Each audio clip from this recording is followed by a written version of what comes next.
My mother-in-law bought iPhone 17 Pro Max for every grandkid except mine, because she's not really family. So I made sure she'd never see any of them again. Hey Reddit, my mother-in-law deliberately excluded my daughter from a family gift because she's adopted, so I cut her off from the entire family. What followed was absolute chaos. Here's the whole story. I'm Jake, 34 male, married to my wife Rebecca, 33 female for 9 years now. We've got one daughter, Lily, who's 7 years old. We adopted her when she was 6 months old after years of fertility struggles that I'm not going to get into because that's not what this story's about. Rebecca's mom, let's call her Patricia, has always been one of those women who thinks her opinion matters more than anyone else's. You know the type. The kind who shows up to your house unannounced and rearranges your kitchen cabinets because they'd be more efficient this way. The kind who gives unsolicited parenting advice while her own kids turned out to be disasters. Patricia's got 3 kids total. Rebecca's the oldest and most successful by far. She's a civil engineer making 6 figures, bought our house at 28, and generally has her life together. Then there's Rebecca's brother Jason, who's 31 and works in sales. Nice enough guy, but pretty average. Finally, there's the youngest, Rebecca's sister Amanda, who's 26 and works part-time at a salon while her husband pays most of their bills. Now here's where it gets relevant. Jason has 2 kids, ages 9 and 11. Amanda has 1 kid who's 5. All biological, all from perfect textbook pregnancies that Patricia won't shut up about at family gatherings. When Rebecca and I started the adoption process, Patricia made her feelings pretty clear from the start. Nothing direct enough to call her out on, just little comments here and there. Are you sure about this? What if the biological parents come back? Or, sometimes these fertility issues resolve themselves if you just relax and stop trying so hard. That second one really got under Rebecca's skin. We'd been trying for 5 years. 5 years of disappointment, medical appointments, invasive procedures, and mounting debt from treatments that didn't work. And Patricia's brilliant medical advice was to just relax. Like we hadn't heard that from every aunt and distant cousin who thought they were being helpful. When we finally got matched with Lily, we were over the moon. This perfect little 6-month-old with these huge brown eyes and the sweetest smile you've ever seen. The adoption agency called us on a Tuesday. We met her that Friday, and she was ours by the following month. Rebecca cried for like an hour straight when we brought her home. Happy tears. The kind that make you realize your life just changed forever in the best possible way. Patricia's reaction when we introduced baby Lily? Oh, she's lovely. Will you keep her original name or change it? Not congratulations or she's beautiful or literally anything a normal grandmother would say. Just this weird clinical question about her name like we'd adopted a puppy. We named her Lily Rebecca, after my wife. Patricia never commented on that either. The first 7 years of Lily's life, Patricia maintained this bizarre emotional distance that everyone in the family noticed, but nobody wanted to address directly. She'd show up to Lily's birthday parties, but spend the whole time fawning over Jason's kids, or Amanda's kid. She'd buy Christmas presents for all the grandkids, but Lily's gifts were always noticeably cheaper or less thoughtful. One year, Jason's older kid got this amazing remote control car that cost probably $200. His younger kid got a tablet. Amanda's kid got a mountain of art supplies. Lily got a $20 gift card to Target. Rebecca noticed. I noticed. Even Lily started noticing around age 5 when she was old enough to compare her gifts to her cousins. But what were we supposed to do? Call out a grandmother for not loving our kid enough? That's not a conversation anyone wants to have. We tried addressing it indirectly. Rebecca would mention how Lily loved spending time with Grandma Patricia and hoped they could have more one-on-one time together. Patricia would agree enthusiastically, then never follow through. She'd take Jason's kids to the zoo or Amanda's kid to get ice cream, but somehow never had time for Lily. The breaking point came 3 weeks ago, during what was supposed to be a nice family dinner at Patricia's house. Patricia had invited everyone over, all 3 of her kids, plus their spouses, and all the grandkids. These dinners happen maybe once a month, usually to celebrate something or just because Patricia liked having everyone together to remind herself she'd successfully reproduced. We showed up around 5 p.m. on a Saturday. The other families were already there, kids running around in the backyard while the adults hung out in the kitchen. Pretty standard setup. About 20 minutes after we arrived, Patricia called all the grandkids into the living room. She had this huge smile on her face, like she was about to reveal she'd won the lottery. I have something special for my precious grandchildren, she announced, pulling out a shopping bag from behind the couch. One by one, she handed out boxes. iPhone 17 Pro Max boxes. The newest model that had just come out, running about $1,200 each. Jason's 2 kids got one. Amanda's kid got one even though she was only 5 years old and had absolutely no business with a $1,200 phone. Lily stood there waiting her turn, bouncing on her feet with excitement because she'd seen her cousins getting these amazing gifts and naturally assumed she was getting one too. Patricia handed out the last phone to Amanda's 5-year-old, then turned to the adults and started talking about the phone plans she'd set up for each device. Lily just stood there, confused. At 7 years old, she couldn't quite process what was happening. She looked at Rebecca, then at me, then back at Patricia. "Grandma Patricia?" Lily said quietly. "Did you forget mine?" The room went completely silent. Every adult stopped mid-conversation. Jason and Amanda suddenly found their shoes very interesting. Patricia looked down at Lily with this fake, apologetic smile that made my blood pressure spike. "Oh, sweetheart, these are for my grandchildren. You understand, right?" My wife's face went white. I literally watched the color drain from her cheeks as she processed what her mother had just said in front of everyone. "Mom," Rebecca said, voice shaking, "Lily is your grandchild." Patricia waved her hand dismissively. "You know what I mean, Rebecca? These are for my real grandchildren, the ones who are actually family." She said it so casually, like she was explaining why she'd bought chocolate ice cream instead of vanilla, not like she'd just told a 7-year-old child that she wasn't really part of the family. Lily burst into tears. Not the tantrum kind of crying kids do when they don't get their way. The devastated, heartbroken kind of crying that comes from genuine emotional pain. She buried her face in Rebecca's leg, sobbing. Rebecca scooped her up immediately and looked at her mother with an expression I'd never seen on her face before. Pure rage mixed with hurt so deep, it was painful to witness. "We're leaving," Rebecca said flatly. "Oh, don't be so dramatic," Patricia replied. "She'll understand when she's older. This is about blood family, Rebecca. You can't expect me to treat an adopted child the same as my real grandchildren." That's the exact moment I knew this woman was dead to me. I didn't say anything. Didn't need to. I just picked up the diaper bag we'd brought with Lily's stuff, took Rebecca's hand, and walked out of that house without another word. Jason and Amanda didn't say anything. Their spouses didn't say anything. They all just stood there watching us leave while their kids played with their new phones, completely oblivious to the fact that their grandmother had just psychologically damaged their cousin. The drive home was brutal. Rebecca sobbed the entire way. Lily cried herself to sleep in her car seat. I gripped the steering wheel so hard my knuckles went white, playing that scene over and over in my head. My real grandchildren. That phrase kept echoing in my brain. Lily had been part of this family for 7 years. 7 years of birthday parties and holidays and family dinners.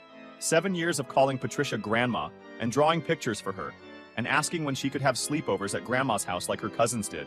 And in one casual sentence, Patricia had made it crystal clear that none of that mattered. To her, Lily would never be real family. She was just the kid Rebecca and I had brought home when we couldn't have real children of our own. That night, after we'd gotten Lily calmed down and settled in bed, Rebecca and I had a long conversation about what to do next.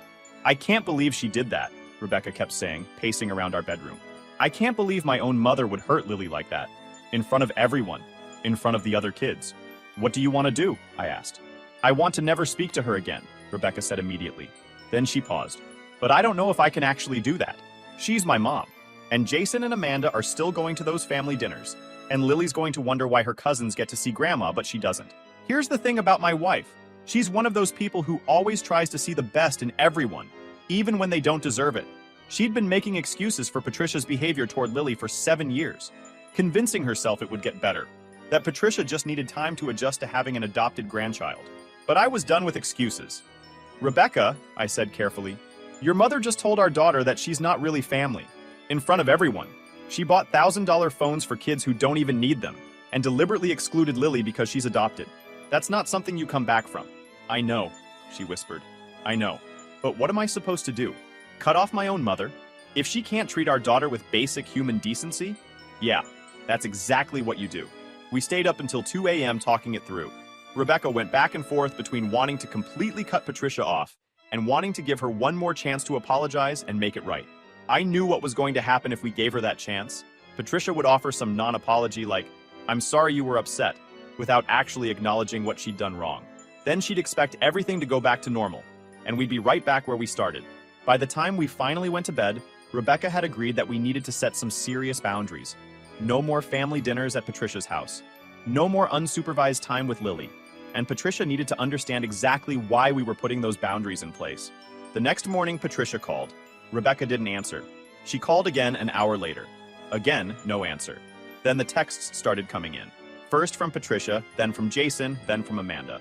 All variations of "you're overreacting," and "she didn't mean it that way," and "family is important. Don't throw it away over a misunderstanding." Misunderstanding.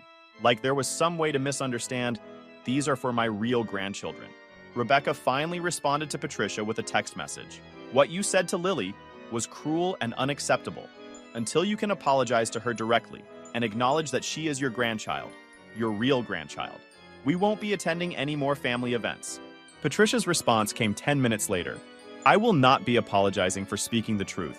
She's not my biological grandchild, and everyone knows it. You're being ridiculous and teaching her to be entitled." That was it. The final nail in the coffin of any relationship between Patricia and our family. Rebecca showed me the text, and I watched her face harden in a way I'd never seen before.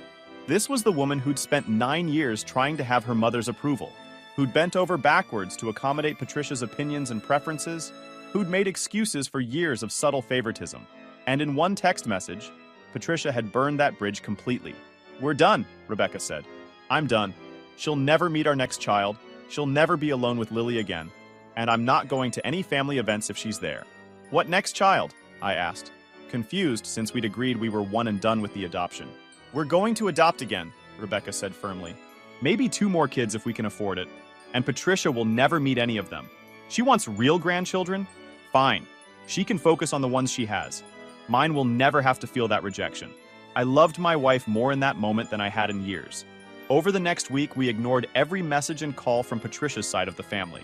Jason tried to play peacemaker, suggesting we all sit down and talk it out like adults. Amanda sent this long guilt trip message about how family is forever, and we can't let one disagreement tear everyone apart. Rebecca's response to both of them was simple. "Your mother told my daughter she's not real family, and bought expensive gifts for your kids while deliberately excluding mine. If you think that's acceptable behavior, then we don't have anything to talk about." Neither of them responded to that. 2 weeks after the iPhone incident, we got an invitation to Jason's older kid's birthday party at Patricia's house, like nothing had happened. Rebecca called Jason directly for the first time since we'd walked out. "Is Mom going to be at the party?" she asked. "Well, yeah, it's at her house," Jason replied, like that was obvious. "Then we won't be there." "Come on, Rebecca. You can't keep avoiding her forever. Just apologize and move on." "Apologize?" Rebecca's voice went ice cold. "Apologize for what exactly?" "For making such a big deal out of nothing. Mom feels bad about the whole phone thing. If she feels bad, she can call Lily and apologize to her directly. Until then, we're not coming to any events where she'll be present." "You're being unreasonable," Jason said. "The kids miss each other. Then you're welcome to bring them to our house anytime. But I'm not exposing Lily to someone who thinks she's not real family." Jason hung up on her. The birthday party came and went without us. We took Lily to an amusement park that day instead, just the 3 of us. She had a great time riding the kiddie roller coasters and eating overpriced theme park food. Didn't ask about her cousins once. That's when Patricia started playing dirty. She began posting on social media about how heartbroken she was that some family members were choosing to hold grudges instead of forgiving and moving forward. How she'd made one small mistake and was being punished with the silent treatment by her own daughter. How important family is and how sad it made her to be excluded from her grandchildren's lives. One of her posts literally said, "When you raise your children with love and they turn around and take your grandchildren away over a misunderstanding, it breaks your heart." Praying for reconciliation. Rebecca's friends started sending her screenshots of these posts, asking what happened. Some of them sided with Patricia, saying Rebecca should be the bigger person and forgive her mother. Others understood immediately and sent messages of support. The ones who sided with Patricia got a detailed explanation of what had actually happened. Not a misunderstanding or a small mistake, but a deliberate act of cruelty toward a 7-year-old child. Most of them changed their tune pretty quickly after that. But Patricia's social media campaign had an effect. Extended family members started reaching out, trying to mediate.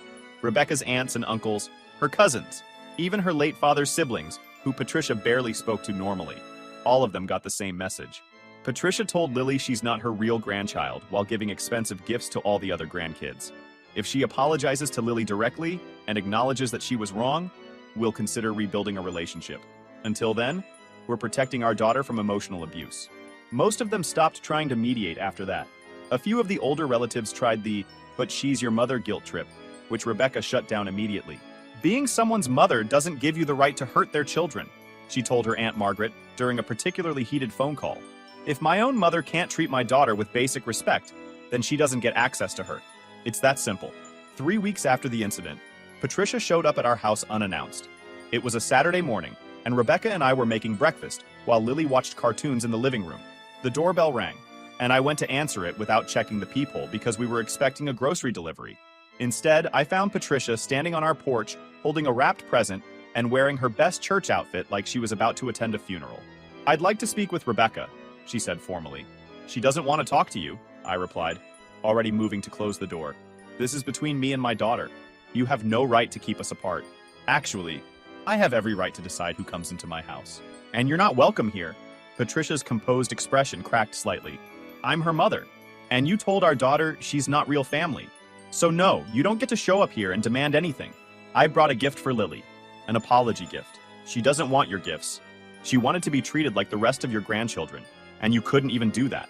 Rebecca appeared behind me then, having heard the raised voices. She looked at her mother standing on our porch, and I saw something die in her eyes.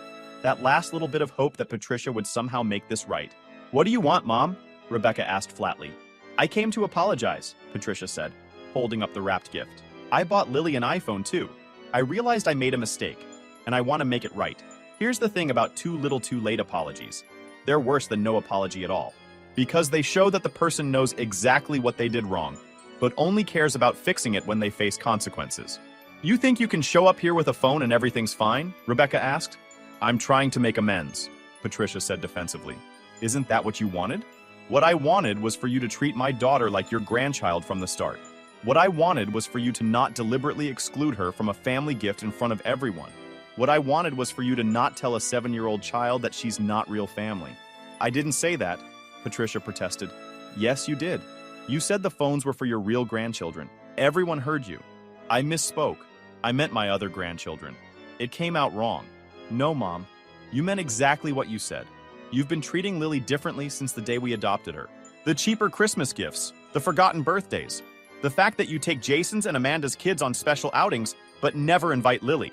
I've been making excuses for you for 7 years, but I'm done." Patricia's face went red. "I've tried with that child. It's not my fault we don't have a connection." "That child has a name," I cut in. "And the reason you don't have a connection is because you've never tried. You decided the day we adopted her that she wasn't really your grandchild, and you've treated her accordingly."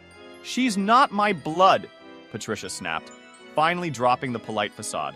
"I'm sorry, but that matters. It matters to me. I can't help how I feel." "Then we can't help how we feel about you being in our lives," Rebecca said quietly. "Goodbye, Mom." She closed the door.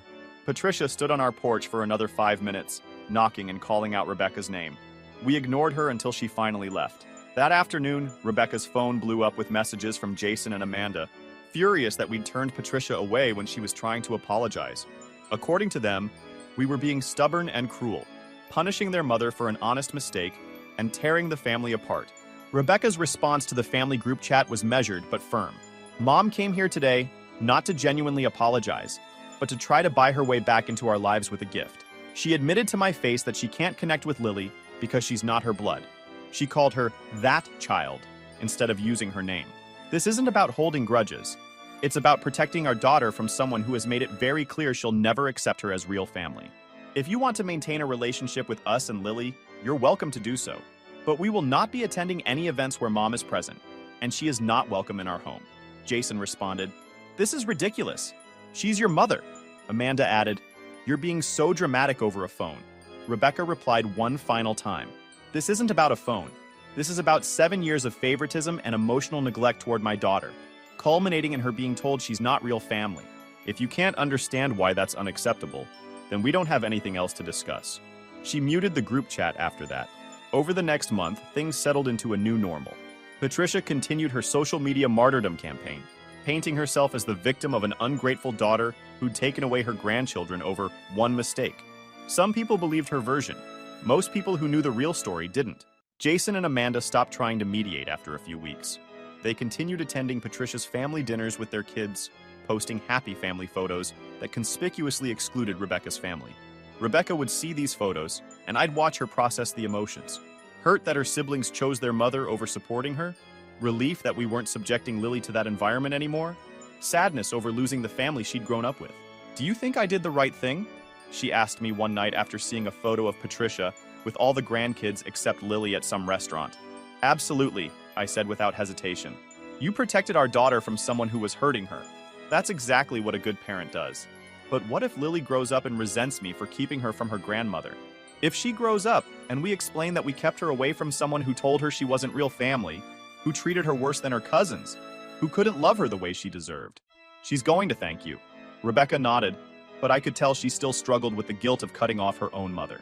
The real turning point came about 6 weeks after the iPhone incident. Rebecca's friend Casey, who'd known Patricia for years through various social circles, called with some interesting information.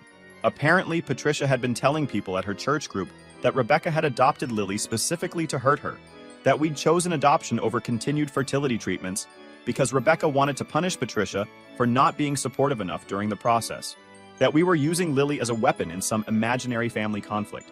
The story was insane, obviously, but Patricia was telling it to anyone who would listen, painting herself as the victim of our cruel manipulation, while simultaneously refusing to acknowledge that maybe, just maybe, telling a child she's not real family was wrong.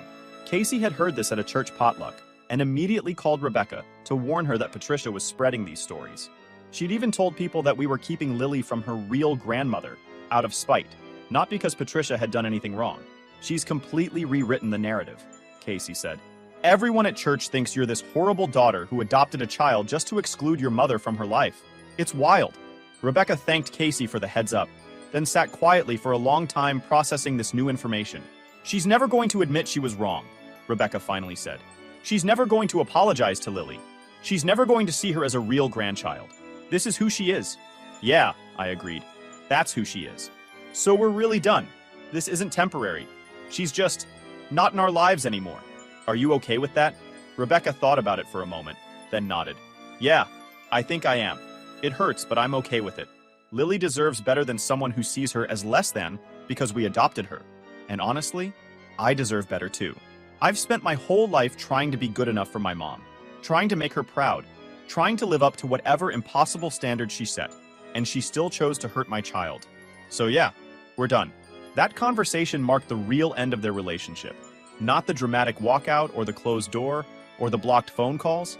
This quiet acceptance that Patricia would never be the grandmother Lily deserved. And that was okay, because we'd protect Lily from that disappointment. 2 months after the iPhone incident, we got our lives back to normal. Lily stopped asking about Grandma Patricia after a few weeks, and we stayed busy with our own family activities. We'd take her to the park, have movie nights, invite her friends from school over for playdates. She was happy. That's what mattered. Rebecca's relationship with Jason and Amanda remained strained. They'd send occasional texts about neutral topics, but the easy sibling relationship they'd had before was gone. Neither of them had stood up for Lily when it mattered, and Rebecca couldn't forgive that easily. During this time, we also started seriously discussing expanding our family through adoption again, like Rebecca had mentioned that first night. We'd always talked about maybe having 2 kids, but after the Patricia situation, Rebecca became determined to adopt again.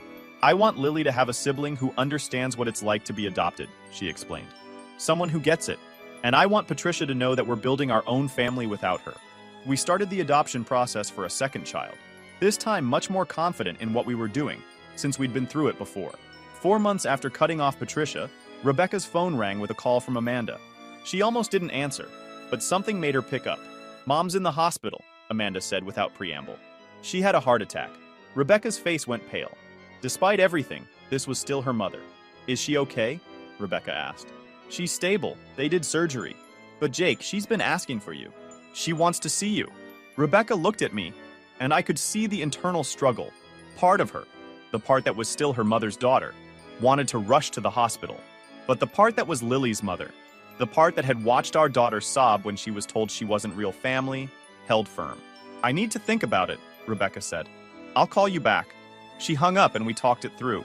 The question was whether this medical crisis changed anything about Patricia's behavior or just temporarily set aside the consequences she'd been facing. If you visit her at the hospital, she's going to think everything's forgiven, I pointed out. She's going to expect things to go back to normal. I know, Rebecca said. But what if she dies and I never talk to her again? What if this is my last chance? Your last chance to do what? Hear her not apologize again? Watch her not acknowledge what she did to Lily? You've given her so many chances already. Rebecca called Amanda back an hour later. I'll come to the hospital, but Lily's not coming. and this doesn't mean we're reconciling. I want to make sure she's okay, but nothing's changed about our boundaries. Fine, Amanda said, sounding relieved. Just come. Rebecca went to the hospital that evening. I stayed home with Lily, who was happily oblivious to the drama playing out at the medical center across town. Rebecca came home 3 hours later looking exhausted. How is she? I asked. Stable. Recovery will take a few weeks, but she'll be fine. Rebecca kicked off her shoes and collapsed on the couch. She asked about Lily. What did she say? She said she missed her granddaughter and wanted to see her. I told her Lily wasn't there. She got upset and said I was keeping her grandchildren from her when she could have died. Her grandchildren? Plural? Yeah, that's what I said too. I asked if Lily was her grandchild now, after months of saying she wasn't real family. She got defensive and said she'd never said that I was exaggerating what happened. Of course she did. I told her I had no interest in rehashing the past. I just wanted to make sure she was okay. She tried to guilt me about abandoning her when she needed me most, about being a bad daughter, all the usual stuff. I told her I was leaving and she could call when she was ready to actually apologize to Lily. Then I left. How do you feel? Rebecca thought about it. Relieved, honestly. I thought maybe the heart attack would have changed something, made her realize life's too short to die on this hill. But she's exactly the same. So now I know for sure we made the right choice. Patricia was released from the hospital a week later. She moved into Jason's house temporarily during her recovery, since she couldn't manage stairs well yet, and his house was single-story. During this time, Jason tried one more time to get Rebecca to reconcile with their mother.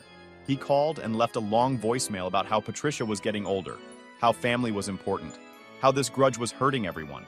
Rebecca texted back, "It's not a grudge, it's a boundary. Mom hurt my daughter and refuses to acknowledge it.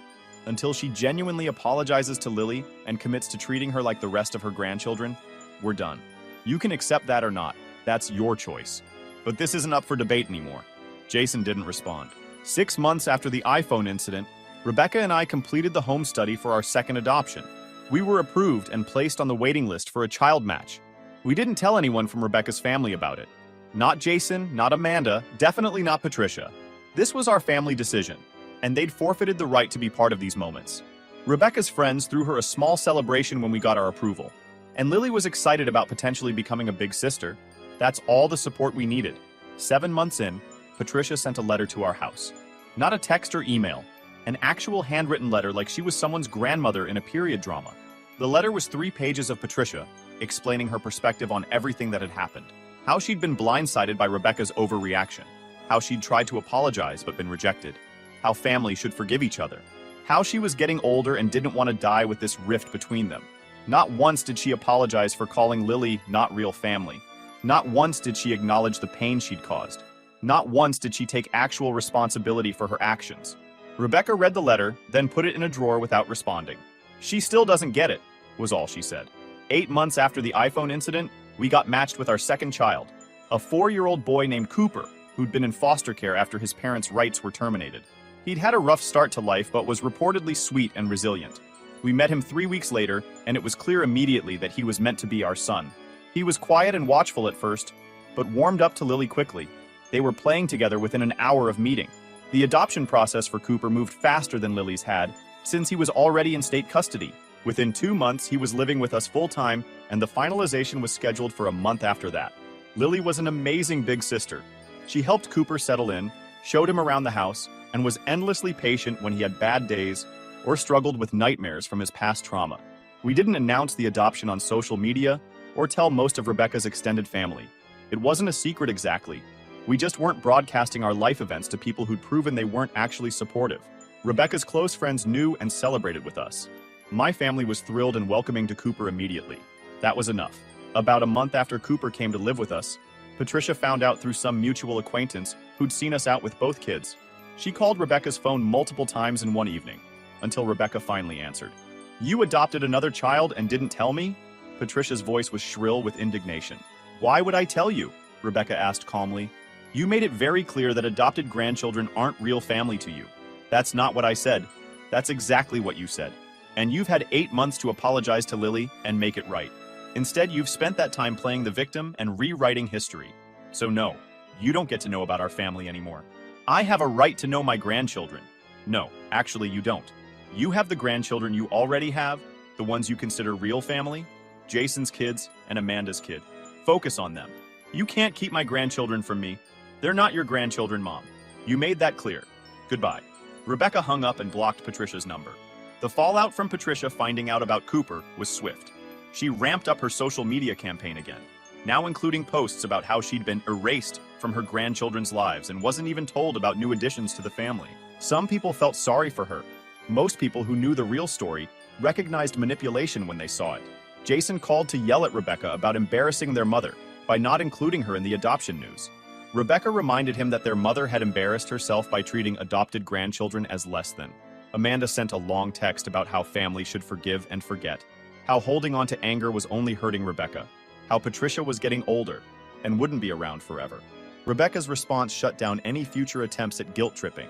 If Patricia wanted to be part of our lives, she could have treated Lily with basic decency. She chose her pride over her relationship with my family. That's on her, not me. And I won't expose Cooper to the same favoritism and rejection that Lily experienced. He deserves better. They both do. Present day, almost a year after the iPhone incident, our family of 4 is thriving.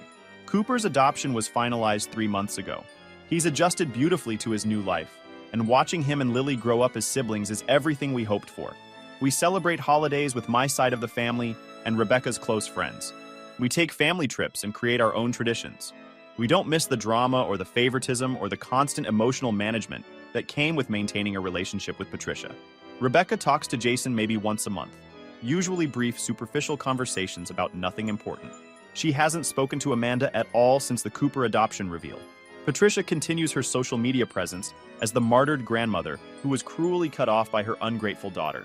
Some people believe her version of events. Most people close to the situation know better. Lily, now 8 years old, occasionally asks about Grandma Patricia, but doesn't seem bothered by her absence. She's got plenty of grandparent figures through my family and Rebecca's chosen family of friends. She's happy and loved and never has to wonder if she's real family. If you enjoyed this video, please hit that subscribe button. It really helps the channel and help us bring you more and better stories. Thanks.